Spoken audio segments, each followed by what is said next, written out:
ओम शांति। आज हम ये बहुत महत्व का टॉपिक शेयर करने जा रहे हैं। आजकल जो श्री चक्र या सब प्रकार के यंत्र होते हैं वो क्या है, उसमें क्या आध्यात्मिक रहस्य समाया हुआ है, ये आज हम समझेंगे और अंधश्रद्धा में से बाहर आएंगे। आजकल कई साधु संत ज्योतिष सब कहते हैं कि जब ध्यान में गहराई में जाते हैं तब श्री चक्र घूमना शुरू हो जाता है और संचित कर्म भस्म होते हैं। अनेक प्रकार के यंत्र श्री चक्र बनाकर उसको बेचते भी है, लेकिन ये अंधश्रद्धा है। ऐसे कोई न तो संचित कर्म भस्म होते हैं, न कुंडलिनी शक्ति ऊपर उठती है। तो ये श्री चक्र में क्या आध्यात्मिक रहस्य छुपा है, ये जानिए और अंधश्रद्धा से बाहर आइए। वास्तव में ये वो आत्माएं हैं जो सारा आभा मंडल से जुड़ी हुई है और वही हमारे शरीर के अंदर के सभी अंगों से जुड़ी हुई है, माना एनर्जी। अब हमने 10 डायमेंशन के जो टॉपिक रखे हैं उसमें विस्तार से समझाया है कि ऊपर के 5 डायमेंशंस कौन से एनर्जी लेवल्स है, जो सृष्टि चक्र की मुख्य आत्माएं जो परमात्मा की एनर्जी से जुड़ी है और ये विश्व में एनर्जी प्रवाह करती है। जैसे करंट में भी जंक्शन से ही घर में लाइट आती है, ऐसे ही हमें जो भी एनर्जी शक्ति मिलती है परमात्मा की, वो इस जंक्शन से ही प्राप्त होती है। हमारे सूक्ष्म शरीर के अंदर जो मेन 7 चक्र है वो ऊर्जा बिंदु है, जिससे 7 शरीर के मेन 7 अंगों से जुड़ी है। उसमें से 33, 108 और 200 पॉइंट्स निकलती है। ये सूक्ष्म शरीर और स्थूल शरीर को जोड़ने वाली 3 मुख्य नाड़ियां भी है और उससे 72,000 सूक्ष्म नाड़ियों जो सारे सूक्ष्म शरीर में फैलती हुई है।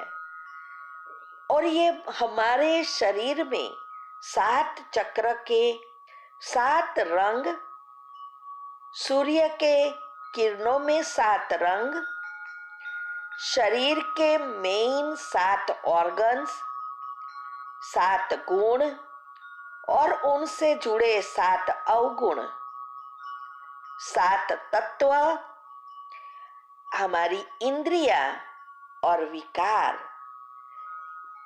और ये ग्रह नक्षत्र वगैरह, ये सब एक दूसरे से जुड़े हुए हैं।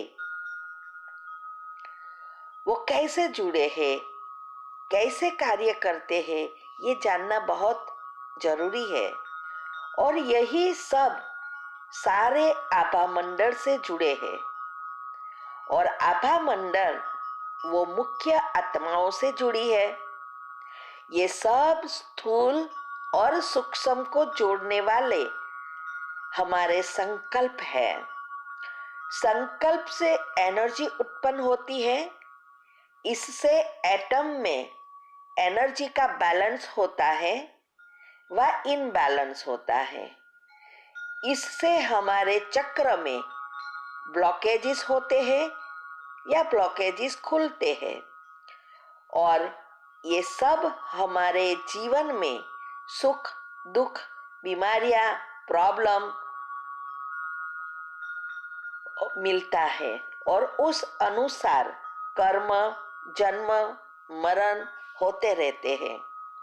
दुनिया में कहते हैं शिव परमात्मा और शक्ति भगवती दोनों साथ मिले तब ही श्री चक्र घूमना शुरू होता है। ये दोनों को ही शिव शक्ति कहते हैं और ये भी कहते हैं कि भगवती कोई व्यक्ति नहीं है परंतु एक शक्ति है, ऊर्जा है। तो ये दोनों का मिलन से ही देवत्व को प्राप्त होता है और फिर ये श्री चक्र घूमता है। अभी सोचो, ये क्या श्री चक्र से जुड़ा है, स्थूल चीज से जुड़ा है? नहीं। अभी इसमें समाया हुआ गुह्य राज समझेंगे कि ये दो आत्माएं कौन है, कब मिलन होता है, कब ये श्री चक्र व यंत्र घूम सकता है, इससे क्या प्राप्ति होती है, कौन सी आत्माएं उससे जुड़ी है और स्वर्ग के लायक बनते हैं। ये सारा एनर्जी का सूक्ष्म साइंस है। हमारे अंदर 3 मुख्य नाड़ियां हैं। वो जब हम परमात्मा से जुड़ते हैं तब कुंडलिनी ऊपर की तरफ उठती है। लेफ्ट नोजल में ईड़ा माना चंद्र नाड़ी, राइट नोजल में पिंगला माना सूर्य नाड़ी से ये कुंडलिनी शक्ति ऊपर उठती है। ये दोनों नोजल से पार कर लेता है तब कुंडलिनी शक्ति आज्ञा चक्र तक पहुंचती है। वहां से जो सहस्त्र तक पहुंचता और देह त्याग करता अंतमति सो गति कर वैकुंठ धाम में जाता है। शरीर छोड़ने का ये एक गुप्त मैसेज है, एक स्पेशल कोड है। इसीलिए कहावत है कि जो वाराणसी में शरीर छोड़ता है वो शिवत्व को प्राप्त होता है। इसीलिए लोग अंतिम समय काशी में पहुंच जाते हैं और समाधि लेकर शरीर छोड़ते और कोई कोई काशी करवट करते हैं, लेकिन कोई भी न शिवत्व को प्राप्त करता, न संचित कर्म भस्म होते, न स्वर्ग को प्राप्त करता, क्योंकि वो तो स्थूल शरीर को छोड़ते हैं, उसका अर्थ नहीं समझते हैं। वारम का अर्थ है ऊपर में और नासी का अर्थ है हमारी 2 नासिकाएं। तो जो अपनी दोनों नाड़ी से ऊपर उठता है माना ईड़ा पिंगड़ा को पार कर कुंडलिनी ऊपर जाती है,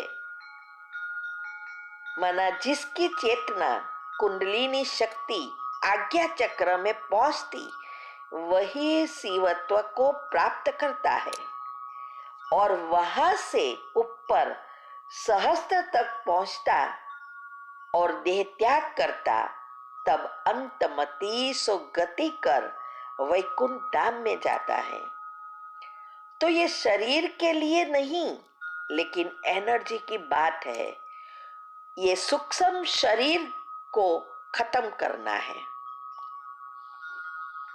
इसीलिए ये न तो यंत्र से, न श्री चक्र से, न काशी करवट या काशी में जाकर शरीर छोड़ने से कभी भी कुंडलिनी ऊपर उठती नहीं है। शिवत्व को प्राप्त होता नहीं, न तो संचित कर्म भस्म होंगे। और ये हर मृत्यु के समय की बात नहीं है या जन्म की बात नहीं है। जब शिव परमात्मा इस सृष्टि पर आते हैं और शक्ति से मिलते तब ही ये कुंडलिनी जागृत होती है। दुनिया में तो परमात्मा को जानते ही नहीं, तो उसे कैसे जोड़ सकते? और परमात्मा यहाँ होता ही नहीं, तो कौन बताएगा कि कैसे जुड़ना है? तो ये भगवती जो है वो आत्मा, वो है जो इस सृष्टि पर नंबर 1 है। वही श्री कृष्ण की आत्मा है। परमात्मा शिव आत्माओं में नंबर 1 है, परमधाम में नंबर 1 है, और यहाँ सृष्टि पर श्री कृष्ण की आत्मा। ये दो एनर्जी ही ईड़ा पिंगला नाड़ी है, जो ये दो आत्माओं से जुड़ी है, जिसे शिव और शक्ति कहते हैं, जिससे सारा विश्व चलता है। शिव परमात्मा इनके अंतिम जन्म के शरीर में प्रवेश कर कुंडलिनी को सहस्त्र तक पहुंचाने का ज्ञान देकर मनुष्य से देवता बनाते हैं और सृष्टि परिवर्तन कर उन देवताओं के लिए स्वर्ग बनाकर सभी आत्माओं को चार्ज करके सुखी बनाते हैं। वो आत्मा भी इस सृष्टि पर नंबर 1 आत्मा वही श्री कृष्ण की आत्मा है। ये बहुत ही गुह्य राज समझने के लिए दिव्य शुद्धि बुद्धि चाहिए। ये 10 डायमेंशन के जो टॉपिक है वो सुनेंगे तो समझ में आएगा। जो मनुष्य कर्म करता है वो सुषुम्ना नाड़ी में संचित में जमा होते रहते हैं। जब हम राजयोग मेडिटेशन करते हैं और परमात्मा से कनेक्ट होते हैं, तब ये कुंडलिनी सभी कर्मों को भस्म करती हुई ऊपर उठती है और सहस्त्र तक पहुंचती है। अभी अंतिम समय आत्मा की जैसी अवस्था, शक्ति, उस अनुसार ही सारे कल्प में, ये चक्र में पद प्राप्त होता है। इसमें भी बहुत गुह्य रहस्य समाया हुआ है। अभी हम यहाँ हैं और जैसी हमारी कॉन्शियस होगी उस अनुसार हम वहां जन्म लेंगे। सब हमारी कॉन्शियस ऊपर है, वो कितनी ऊपर उठती है उस अनुसार या उसके आधारित सब होता है। उस अनुसार ही हम वही डायमेंशन में या वही युग में उसी समय आएंगे।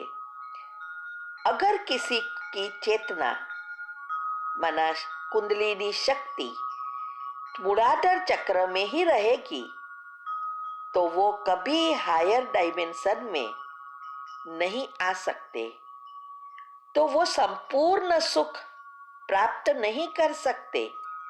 आत्मा की शक्ति स्थिति के अनुरूप ही इस सृष्टि पर सब कुछ प्राप्त होगा। समाज में उस अनुसार ही स्टेटस मिलता है। ये भी शास्त्रों में है, लेकिन उसका अर्थ कोई नहीं समझते हैं। ये बातें सब कहते हैं कि ऐसे कुंडलिनी खोलो, ऐसे संचित कर्म भस्म करो, संपूर्ण सुख प्राप्त करो, लेकिन कोई की कुंडलिनी खुल ही नहीं सकती। गीता में भी बताया है, लेकिन कोई भी ये प्राप्त नहीं कर सकते क्योंकि विधि ही नहीं जानते। जब परमात्मा इस सृष्टि पर आते हैं तब ही ये सिखाते हैं और कैसे कुंडलिनी ऊपर उठती है। तब चक्र घूमना शुरू हो जाता है। तब सारे आभा मंडल की जो मुख्य आत्माएं हैं उनसे जुड़ जाते हैं।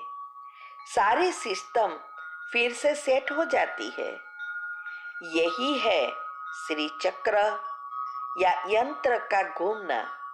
इसीलिए ये सब कुंडलिनी खोलना, श्री चक्र घूमना, ये तभी होता है जब परमात्मा इस धरा पर अवतरित होकर उनसे जुड़ना सिखाए।